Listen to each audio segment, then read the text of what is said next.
예수께서 산에서 내려오시니 수많은 무리가 따르니라.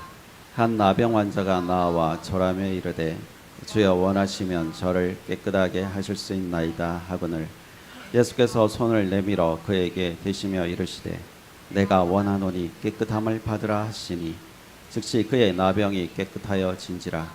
예수께서 이르시되 삼가 아무에게도 이르지 말고 다만 가서 제사장에게 내 몸을 보이고 모세가 명한 예물을 드려 그들에게 입증하라 하시니라.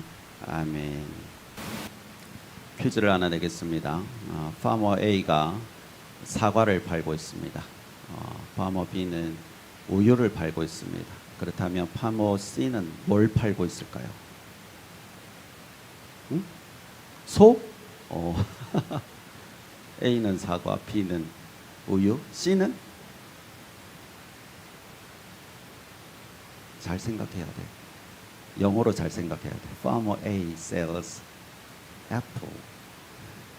Farmer B sells milk. Farmer C sells 어렵나? Farmer C는 약을 팔죠. Farmer C. 약국이니까. 아직 네, 아직 좀 준비를 해왔는데 별 소용이 없어요. 네, 역시 고등부야. 알약 하나면 사실 약 때문에 그랬어요. 우리 이제 오늘 본문에서 그 나병 환자라는 게 나오잖아요. 이 나병이라는 게 우리 보통 이제 한센병이라고 하는데 이게 이 한센병을 정복한 게 얼마 되지 않았어요.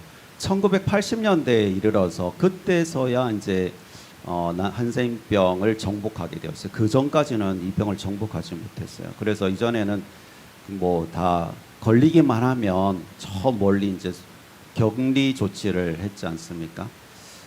지금도 그랬는데 얼마 1980년대까지만 해도 우리나라도 그랬는데 1세기의 그 시대에 오늘 성경에 나오는 이 시대는 어떻게 했을까요? 그때는 뭐 지금보다 더 험하게 격리를 했겠죠. 여러분 혹시 그 코로나에 걸려서 격리 생활을 해보신 적 있으신가요? 있으신 분도 있고, 네. 이렇게 축복받은 사람들이 있었군요. 저도 이제 거의 말기쯤에 코로나가 좀 잠잠해지고 이제 이 병에 대한 이해도가 많이 높아졌을 즈음에 코로나에 걸렸어요. 그래서 뭐 다행히 집 방 안에서만 격리되도록 이제 그렇게 정책이 바뀌어서 작은 방에 이제 갇혀 지냈는데 답답해 죽겠더라고요. 그쪽은 작은 데서 이제 혼자서 지내야 되니까. 근데 또 이 아빠라는 그 마음 때문에 또 밖에를 못 나가겠는 거예요. 나는 답답해서 나가고 싶은데 혹시라도 내가 나가서 기침 한 번 때문에 가족들이 코로나 걸리면 안 된다라는 그런 사명감이 있어서 그냥 진짜 버텼어요. 한 주 내도록. 그 시간대로 굉장히 좀 그 심적으로 되게 좀 한편으로 되게 힘들기도 했었던 기억이 납니다. 여러분도 아마 그런 경험들이 좀 있었을 텐데 우리가 경험했던 그 격리의 경험과 당시 이 사람들이 경험했던 그 격리의 개념은 완전히 달랐어요. 그 시대에는 완전히 가족뿐만 아니라 공동체로부터 다 격리되어야만 했거든요. 사실상 그들에게 나병 또는 한센병이 걸렸다라고 이제 발표가 확인이 되면 그거는 뭐 사회적인 죽음을 당하는 것과 같았습니다. 모든 관계가 끊어져야 하고 모든 뭐 생활 방식이 다 끊어져서 성 밖으로 쫓겨나야 했기 때문입니다. 그런데 그런 배경을 한번 생각한 상태에서 오늘 본문을 좀 보면 좀 충격적인 장면들이 사실 이어집니다. 어떤 거냐면 산에서 예수님께서 내려오셨는데 그 환센병 환자가 예수님 앞에 나와 왔다는 것. 1절 보면 수많은 무리가 따르니라라고 되어 있잖아요. 그렇게 많은 사람이 예수님을 따라서 내려갔는데 그 사람들을 듣고 이 한센병 환자가 예수님 앞에 나아가서 절했다는 것. 이거는 굉장한 일인 거예요. 사실 이게 거의 일어날 수 없는 일이기도 한 거죠. 근데 사실 이 본문에서 더 놀란 건 뭐냐면 예수님의 반응이었습니다. 예수님께서 그 나병 환자를 대해서 그 사람을 향해서 뭐 사람들은 사실 뒷걸음치면서 아우성을 질렀을 것이고 그를 밀쳐냈을 텐데 예수님은 오히려 그에게 다가가서 손을 내밀어서 이렇게 대시면서 말씀하셨어요. 3절에 내가 원하노니 깨끗함을 받으라. 이렇게 말씀하셨다는 거예요. 저는 이 짧은 문단 속에서 오늘 우리가 나눌 세 가지 복음이 담겨 있는 것을 발견했어요. 그래서 아무도 만지려 하지 않는 그를 예수님께서 환대하셨고, 또 그의 질병을 고쳐주셨으며 그가 다시 사회로 복귀할 수 있도록 예수님께서 파송하셨다라는 메시지를 발견할 수 있었습니다. 예수님의 이 사역은 오늘 우리에게도 동일하게 사역하고 계신다라고 말씀을 드리고 싶어요. 그래서 첫 번째, 예수님은 우리도 환대하신다라는 겁니다. 레위기 13장 45절에 보면 당시에 이제 한센병에 걸리게 되면 어떻게 해야 되느냐면 일단 옷을 찢어야 돼요. 그리고는 윗입술을 가리고 외쳐야 돼요. 부정하다, 부정하다. 이렇게 외치는 이유가 뭐냐면 주변 사람들에게 거리를 두도록, 나는 지금 그 전염병에 걸려 있으니까 나는 위험한 사람이니까 다 피하세요라고 말하는 거예요. 이걸로 끝나지 않아요. 이제 가족에게서도 떨어져야 합니다. 성벽 외진 곳으로 나아가서 가족들과 단절된 채로 그렇게 살아야만 했습니다. 당시엔 그 나병 또는 한센병으로 불리는 이 질병이 걸리면 이건 그냥 하나님의 심판이나 저주 또는 부정함으로 여겨졌기 때문에 이런 사람이 성 안으로 들어간다는 것은 감히 상상할 수도 없는 일이고, 또 사람들 사이에 이 사람이 끼어든다, 이건 뭐 그냥 저리 가라는 정도로 끝나지 않을 일이었을 겁니다. 그냥 사회적으로 지탄받는 일로 결코 끝나지 않았을 일입니다. 그런데 한 사람이 아주 이상한 행동을 한 거예요. 오늘 본문에 수많은 무리 가운데 그 무리를 뚫고 예수님께로 나아갔던 것입니다. 그리고 주님께 묻습니다. 주님, 주여 원하시면 저를 깨끗하게 하실 수 있나이다. 그때 예수님께서 손을 내밀어서 그에게 대시면서 이렇게 말씀하셨어요. 내가 원하노니 깨끗함을 받으라. 나병 환자는 사회적으로 정서적으로 고립되고 돌봄을 받을 수 없었습니다. 사람들의 따가운 시선으로 두렵고 사람들을 전염시킬 수 있다는 생각으로 괴로웠을 것입니다. 가족을 가까이 할 수도 없고 어디에서도 환영받지 못하는 존재였습니다. 그런데 예수님께서는 그 환자를 환대해 주셨다는 것입니다. 모든 사람이 더럽다고 위험하다고 떨어지라고 손짓하는데 예수님은 손을 내미셨어요. 사람들은 그와 접촉하게 될까봐 두려워하며 밀쳐냈는데 예수님은 그의 몸에 손을 대셨습니다. 그 순간 이 사람이 어떤 감정을 느꼈을까요? 제가 그 감정이 입이 되더라고요. 그냥 모든 내 마음속에 있는 그 근심, 걱정, 고민 또는 사회를 향해서 가지고 있던 불만들, 내 인생에 대한 원망들, 그 모든 것들이 한순간에 다 녹아 내려가지 않았을까? 제가 옛날에 함께했던 목사님을 예전에 한번 찾아간 적이 있었거든요. 이제 그 목사님을 찾아가서 이제 인사를 드리는데 이 목사님이 보자마자 이제 그 당회실 목양실에서 이쪽 테이블에 앉아 있으면 제가 이제 문을 똑똑 두드리고 목사님 전화를 미리 드리긴 했어요. 목사님 좀 잠깐 방문하겠다고. 목양실 문을 탁 들어가는데 목사님이 여기 그 당회장실에 있는 의자에서 발딱이나서 딱 뛰어오시더니 신목사 하면서 콱 안아주는 거예요. 나는 거기 가면 할 이야기들은 무슨 이야기를 해야 되나 막 생각이 머릿속이 복잡했거든요. 그런데 그분이 나를 그냥 콱 안아주는데 아무 생각이 없어졌어요. 그냥 그 시절에 좀 어려운 일들도 있었기 때문에 그 시절을 지나갔던 기억도 있고 뭐 그랬는데 다 사라지더라고요. 이 나병 환자가 이런 느낌이 아니었을까. 예수님은 저와 여러분도 환대하시는 분이십니다. 우리의 상황이 어떠하든지, 우리가 얼마나 크고 무거운 짐을 짊어지고 있든지, 우리가 얼마나 괴로워하고 있든지, 사람들이 우리를 향해서 무엇이라고 말하든지 그런 것과는 상관없이 예수님은 우리를 향해서도 손을 내미시고 우리를 품어주신다는 사실입니다. 여러분, 이 환대를 누리시기 바랍니다. 이 환대를 가정에서도 살짝 경험할 수 있어요. 숙제입니다. 집에 가시면 가족들을 한 번씩 좀 안아봐 주세요. 그게 아무것도 아닌 것 같은데 우리가 주님의 사랑을 품고 가족을 나누면 환대를 경험할 수 있습니다. 어색하고 이상하고 그럴 수도 있어요. 그래도 한번 오늘 숙제로 한번 해봐 주세요. 아빠, 엄마, 아니면 주중에 퇴근해서 오시는 아빠에게, 엄마에게, 또는 내가 학교를 갔다 와서 아니면 이렇게 말해도 돼요. 아빠 나 한번 안아주세요. 엄마 나 한번 안아주세요. 그 안에 신기한 경험들을 하게 될 겁니다. 예수님의 환대도 그럴 거라고 여러분 생각하시고 이 숙제 한번 하셨으면 좋겠어요. 두 번째, 예수님은 우리도 치유하신다는 거예요. 예수님께서 환자에게 손을 내밀어서 그를 터치하셨을 때 그의 마음만 위로하신 것이 아니었습니다. 그의 육체적인 질병도 고쳐주셨습니다. 3절을 보시면 예수께서 손을 내밀어 그에게 대시며 이르시되 내가 원하노니 깨끗함을 받으라 하시니 즉시 그의 나병이 깨끗하여진지라. 여러분, 피부는 우리의 몸의 가장 바깥층에 있지 않습니까? 그래서 세포가 교체되는데 3주에서 4주 정도가 걸린다고 합니다. 염증이 가라앉아도 정상 조직으로 회복하는데 시간이 많이 걸리는 게 피부예요. 그런데 상식을 초월하는 역사가 일어난 겁니다. 성경이 어떻게 전해줍니까? 즉시 그 나병이 깨끗하여진지라. 예수님의 터치와 예수님의 말씀이 선포되었을 때 그는 질병에서 깨끗하게 고침을 받았습니다. 여러분, 이 기적과 같은 일들이 성경 속에만 있는 게 아니에요. 우리의 삶에도 주변에도 여러 곳에서 일어나고 있는 일들입니다. 제가 초등학교 4학년쯤에 부모님과 함께 부흥 집회를 간 적이 있었거든요.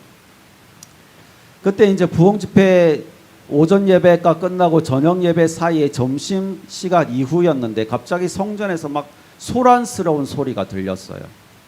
저도 이제 궁금하던 차에 성전을 향해서 가서 보니까 어떤 사람이 이렇게 성전 가운데를 막 걸어서 쩔뚝쩔뚝 걸으면서 이렇게 강대상 앞으로 가고 있는 거예요. 그래서 뭐 사람 하나 걷는 게 뭔 대단한 일인가 싶어서 이제 어린 시절에 그냥 보고 나가서 또 놀았어요. 근데 그 안에서는 계속 막 와 박수도 치고 뭐 할렐루야 소리도 나오고 막 그랬어요. 나중에 아버지한테 들었어요. 그 사람들이 왜 그렇게 박수 치면서 환호를 해 주었는지. 그분은 평생 누워있던 사람입니다. 일어날 수 없는 사람이었습니다. 그런데 그 예배를 참석하고 그 예배 가운데 말씀의 확신을 얻어서 자기가 일어설 수 있겠다라는 확신이 들었다고 해요. 그래서 정말 평생을 일어설 수 없는 사람이 자리에서 서서히 일어나서 그리고 강대상까지 걸어온 거예요. 저는 그분의 그 기적의 현장에 있었다는 것을 처음에 몰랐던 거예요. 아버지한테 듣고 이 사람이 못 걷던 사람이 걷게 되었구나라는 것을 알게 되고는 저는 그때 신앙이 확정되었어요. 하나님이 살아계시는구나. 하나님은 기적을 행하시는 분이시구나. 하나님 우리를 상상을 초월해서 역사하시는 분이시구나. 그래서 저는 그때 믿음이 확정됐어요. 우리 주변에도 이런 일들, 여러 가지 일들이 일어나고 있습니다. 하나님께서는 우리를 향해서 이 기적들을 베풀어 주기를 원하고 계십니다. 우리의 삶에도 기적이 필요하지 않습니까? 내면적, 심리적, 정신적, 육체적인 질병들이 우리를 억압합니다. 그런데 우리가 그 절대적인 믿음을 가지고 예수 그리스도께로 나아가면 예수님은 우리의 연약함을 반드시 고쳐주시는 분이십니다. 우리를 새롭게 하시고 변화시켜 주시고 은혜와 능력의 삶을 살게 하시는 분이시라는 겁니다. 우리 모두가 이 복음의 능력을 누리길 바랍니다. 기도합시다. 우리 하나님, 우리 가족을 지켜주십시오. 하나님, 질병을 고쳐주십시오. 하나님, 내 마음을 고쳐주십시오. 내 연약함을 새롭게 해주십시오. 나의 상처를 고쳐주십시오. 나의 관계를 회복시켜 주십시오. 그때 우리를 향해서 손 내미시는, 우리를 환대하시며 우리를 치유하시는 주님의 은혜를 경험하는 여러분 되길 바랍니다. 세 번째, 우리는 예수님의 파송을 받는다는 겁니다. 오늘 말씀은 병고침을 받은 것으로 끝나지 않았습니다. 4절에서 예수님은 그 사람에게 이렇게 말씀하셨습니다. 예수께서 이르시되 삼가 아무에게도 이르지 말고 다만 가서 제사장에게 내 몸을 보이고 모세가 명한 예물을 드려 그들에게 입증하라 하시니라. 병고침을 받았으면 막 떠들고 다녀도 될 만한 일입니다. 내가 병고침 받았다. 내가 기적을 경험했다. 그때 예수님께서는 아무 말도 하지 말라고 하시고 제사장에게 몸을 보이라고 했어요. 이 제사장이 당시는 의사인 거예요. 치료는 아니구나. 병을 진단하고 이 사람이 병고침을 받았다라고 선포를 하는 역할을 하는 게 제사장이었습니다.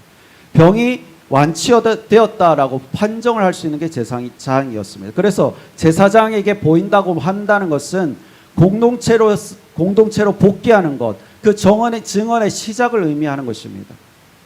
주님께 환대받고 치유받은 사람은 더 이상 격리구역에 머물러서는 안 된다는 거예요. 주님께 그 치유받은 사람은 이제 회복의 은혜를 경험하게 되었으니 자신을 밀어냈던 그 세상 속으로 다시 당당하게 걸어가서 하나님이 내 삶에 행하신 일들을 존재로서 복음을 증명해 내야 된다는 것입니다. 이것은 우리의 사명이기도 합니다.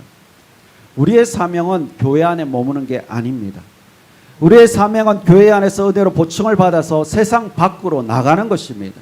그래서 복음으로 지역 사회를 섬기고 시대를 품고 복음으로 삶의 자리를 변혁시켜야 합니다.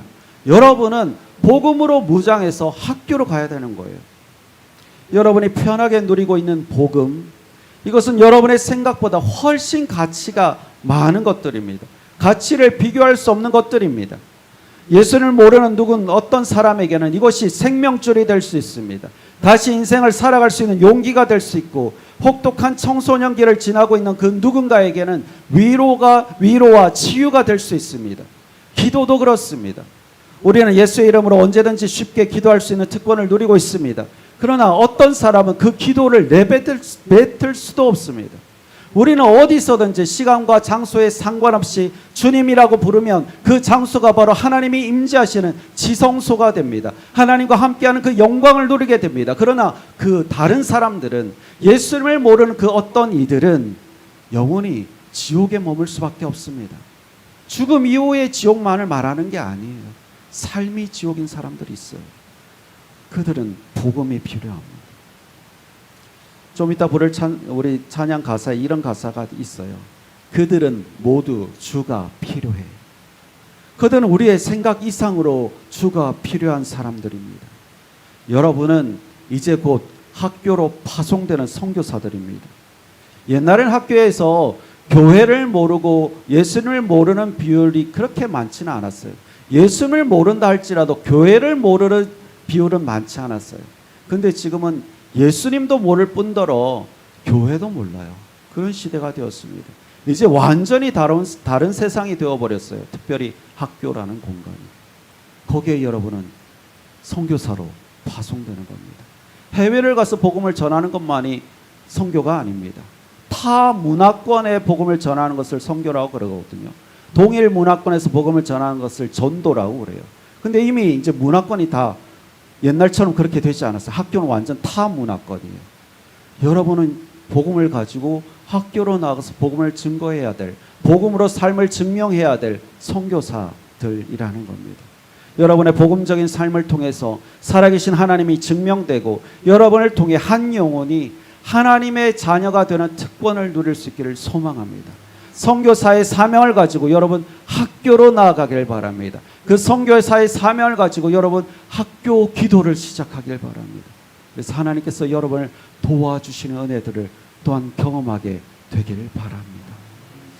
예수님의 사랑을 경험하신 적이 있습니까? 그렇다면 온갖 문제를 지고 있는 사람들에게 여러분은 그 예수를 증명해야 될, 증거해야 될 사명을 가지고 있는 사람들입니다. 인간의 궁극적인 문제와 근원들을 예수님께서는 제압하셨습니다. 사단을 제압하셨습니다. 인간의 그 고통들을 예수님께서 이미 다 해결하셨습니다. 근본적인 문제들을 다 해결하셨습니다. 우리는 그 예수님을 알고 믿고 섬기고 있습니다. 우리는 그 예수님을 주님이라고 부르고 있습니다. 그들에게도 주님이 필요합니다. 여러분, 이 사명을 감당하는, 예수님의 환대를 경험하고 예수를 치유를 경험해서 예수님을 증명하는 그런 삶을 사는 여러분 되길 바랍니다.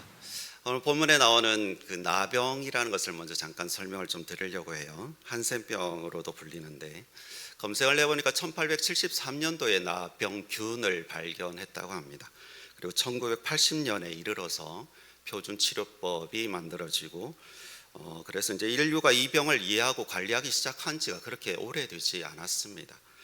지금은 이제 그렇게 관리가 되고 있기 때문에 우리는 지금은 이제 전염될 것이다라는 공포감은 없는 상태이죠. 그래도 뭐 한 1년에 20명 정도는 아직도 걸리고 있다라고 합니다. 그러나 1800년 전에 이스라엘 사람들에게는 이 병 자체가 공포였습니다. 그들은 구약 시대로부터 내려오는 전통을 따라서 나병 환자가 발견되면 그 사람을 격리했습니다. 이 격리는 사실상 사회적인 사형 선고와 같은 것이었습니다. 가족과 함께 살 수도 없고 공동체 안에 머물 수도 없었습니다. 그들은 예배를 드릴 수도 없었습니다. 살아있는 존재였지만 죽은 자로 취급받았습니다. 이런 배경을 알고 본문을 대하면 본문이 조금 충격적으로 보일 수 있습니다. 예수님께서 산에서 내려오셨습니다. 수많은 무리가 따랐습니다. 그런데 한 나병 환자가 예수님께 나와 절했습니다. 그렇게 1절과 2절을 연속선상에서 보면 나병 환자가 그 많은 사람들 사이를 비집고 들어갔다라는 의미가 됩니다. 당시 사람들이 가지고 있을 만한 나병에 대한 공포를 이해한다면 사실 이건 일어날 수 없는 일이기도 합니다. 그래서 이것을 두고 이제 해석의 여지가 좀 생기는데 4절에서 예수님께서 그 병을 고쳐주시면서 삼가 아무에게도 이르지 말라라고 말씀을 하시거든요.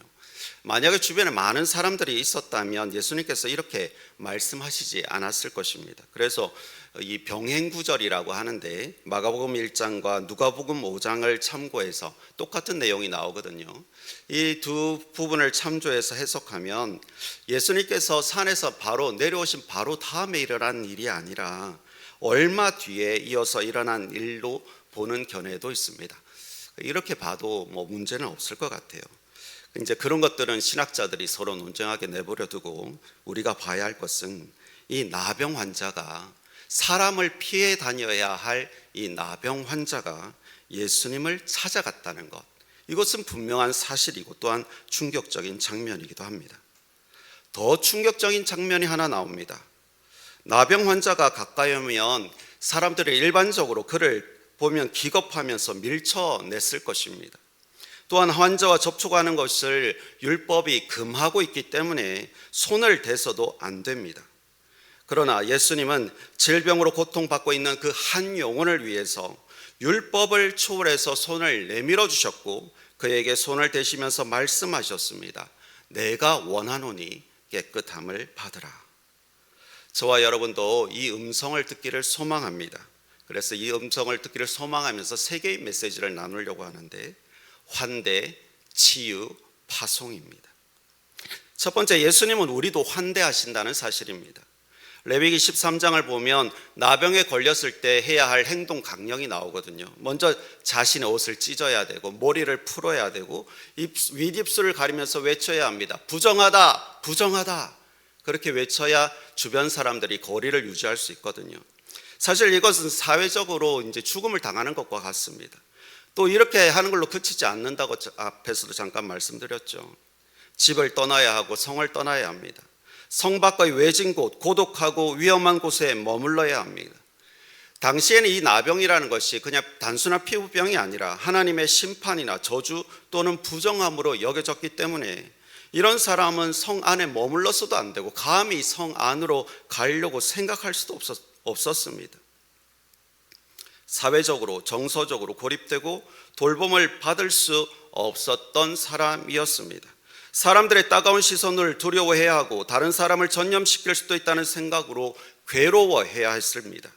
가족을 가까이 할 수도 없고 어디에서도 환영받지 못하는 존재였습니다. 그래도 이 환자가 예수님을 찾아가기로 결단을 내렸습니다. 우리도 예수님을 찾아가야 합니다. 의학이 발달해서 육체적인 질병들을 치료할 수 있는 방법들이 생겼습니다. 그러나 심리적인 문제, 정신적인 문제를 인간의 능력으로 오롯이 해결해낼 수는 없습니다. 그리고 특별히 영적인 문제는 인간의 힘으로 결코 해결할 수 없습니다. 우리는 연약한 존재입니다.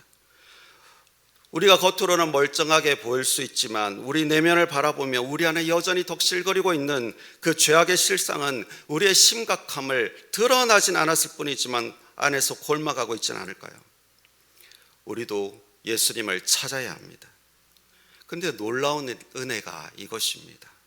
사람들은 손가락질하고 사람들은 피하려고 하고 사람들은 저주한다 할지라도 모든 사람이 떨어지라고 손짓한다 할지라도 우리 예수님은 우리를 외면하거나 피하지 않으신다는 사실입니다. 모두가 밀쳐내기만 하는 그 나병 환자였지만 예수님께서는 그에게 손을 내미셨고 그를 터치하시며 그 따뜻한 손길로 맞아주셨습니다. 그 손길로 우리 또한 맞아주시는 것입니다. 이것을 환대라고 합니다. 여러분 어린 시절에 놀이터에서 놀았던 기억들이 있을 겁니다. 그때 막 신나게 놀다가 넘어지거나 옷이 더러워지거나 뭔가 안 좋은 일이 생기면 외칩니다. 엄마, 아빠. 그럼 옆에서 같이 있던 부모님이 어떻게 하시나요? 야, 너 옷 지저분해, 떨어져 라고 하지 않습니다. 그냥 그대로 팍 안아줄 겁니다. 환대입니다. 우리가 어떤 상황에 있든지 우리가 주님의 이름을 부르는 그 순간 주님께서는 우리에게 달려오시고 따뜻하게 안아주십니다. 새학년과 새학기를 기도로 준비하는 여러분, 예수님을 찾고 언제나 우리를 환대하시는 예수님과 더불어 한 학기를 시작하시길 바랍니다. 두 번째, 예수님은 우리도 치유하신다는 사실입니다. 예수님께서 환자에게 손을 내밀어 그를 터치하셨을 때 그의 마음만 위로하신 것이 아니었습니다. 예수님은 그의 육체적인 질병도 고쳐주셨습니다. 3절에 예수께서 손을 내밀어 그에게 대시며 이르시되 내가 원하노니 깨끗함을 받으라 하시니 즉시 그의 나병이 깨끗하여진지라. 피부는 몸의 가장 바깥층이지 않습니까? 세포가 교체되는 데만 해도 몇 주가 걸립니다. 염증이 가라앉아도 정상 조직으로 회복되는데 시간이 걸립니다. 그런데 상식을 초월하는 기적이 일어났습니다. 즉시 그의 나병이 깨끗하여진지라. 예수님의 터치와 말씀이 선포되자 그는 즉시 질병에서 깨끗하게 고침을 받았습니다. 저에게는 확고한 믿음이 있습니다. 하나님이 하시면 된다라는 믿음입니다. 사실 이 믿음은 제가 초등학교 때부터 벌써 시작되었어요. 한 4학년 정도, 초등학교 4학년 정도였는데 부모님과 함께 부흥 집회를 갔었습니다. 열심히 놀던 시절이죠. 점심시간 이후에 이제 예배가 없는 시간에 성전 주변에서 놀고 있었는데 성전 안이 막 이렇게 시끄럽고 막 사람들이 박수를 치고 환호를 지르는 소리가 들렸어요. 무슨 일인가 가서 보니까 한 사람이 이제 성전에서 강단 쪽으로 이렇게 쩔뚝쩔뚝 걸어오는 모습이 보였습니다.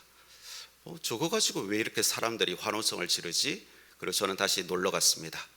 저녁에 아버지에게 들었습니다. 그 사람은 원래 평생토록 누워있던 사람이고 일어설 수 없는 사람이었는데 말씀 가운데 예배를 드리는 가운데 또 기도하는 가운데 일어설 수 있겠다라는 믿음이 들었다고 합니다. 그리고 자리에서 일어났어요. 그리고 강단을 향해서 걸어왔던 거예요. 저는 기적의 현장을 보았지만 그때는 몰랐어요. 나중에 이제 아버지의 이야기를 듣고 내가 기적의 현장을 보았구나. 그 시절에 제1기장에 이런 내용이 적혀 있습니다. 하나님은 살아계신다. 하나님 하시면 다 된다. 나는 하나님 믿는다. 여러분, 현대인은 더 복잡한 내면적, 심리적, 정신적, 육체적 질병으로 고통을 받고 있습니다. 특별히 공부를 하는 여러분은 친구, 가족으로 인한 스트레스, 공부로 인한 스트레스를 받을 것입니다. 그 고통, 그 아픔을 어떻게 해야 합니까? 예수님께서 나도 치유하신다는 절대적인 믿음을 가지고 기도하는 것입니다. 하나님, 우리 가족을 지켜주십시오. 질병을 고쳐주십시오. 상처를 고쳐주십시오. 관계를 회복시켜 주십시오. 이 고통을 이겨낼 수 있는 힘을 주십시오. 우리를 향해 손을 내미시며 환대하시는 주님 앞에 우리가 이렇게 기도하고 매달릴 때에 하나님께서는 치유와 회복으로 은혜와 역사를 우리에게 베풀어 주실 것입니다. 세 번째, 예수님은 우리도 파송하신다는 것입니다. 오늘 말씀은 병 고침을 받는 것으로 끝나지 않았습니다. 4절에서 예수님은 그 사람에게 말씀하셨습니다. 예수께서 이르시되 삼가 아무에게도 이르지 말고 다만 가서 제사장에게 내 몸을 보이고 모세가 명한 예물을 드려 그들에게 입증하라 하시니라. 병 고침을 받았잖아요. 얼마나 놀라운 일입니까? 소문을 내도 될 만한 일인데 예수님은 그에게 말씀하셨어요. 아무에게도 말하지 말라. 아직 메시아에 대한 이해가 부족한 시대였고 그런 사람들이었기 때문에 그들이 지나치게 관심을 가져서 복음을 왜곡하는 열광주의로 빠질 수도 있습니다. 그래서 그것을 경계하신 것으로 봅니다. 대신 제사장에게 몸을 보이고 예물을 드리라고 말씀하셨어요. 당시에는 질병의 진단과 완치 판정을 제사장이 했습니다. 율법을 따라서 그렇게 하라고 말씀하셨는데 나병 환자는 예수님의 말씀대로 그렇게 함으로써 사회적인 격리, 종교적인 부정으로부터 완전히 회복되어서 공동체로 복귀할 수 있는 겁니다. 이렇게 주님께 환대를 받고 치유받은 사람은 더 이상 격리구역에 머물러서는 안 됩니다. 회복되었음을 확인받고 자신을 밀어냈던 그 세상 속으로 다시 당당히 걸어가서 하나님이 내 삶에 행하신 일을 존재로서 복음을 증명해내야 합니다. 이것은 우리의 사명이기도 합니다. 우리의 사명은 교회 안에 머무르는 것이 아닙니다. 우리의 사명은 교회 안에서 복음으로 은혜를 충분히 받아서 교회 밖 세상으로 나가는 것입니다.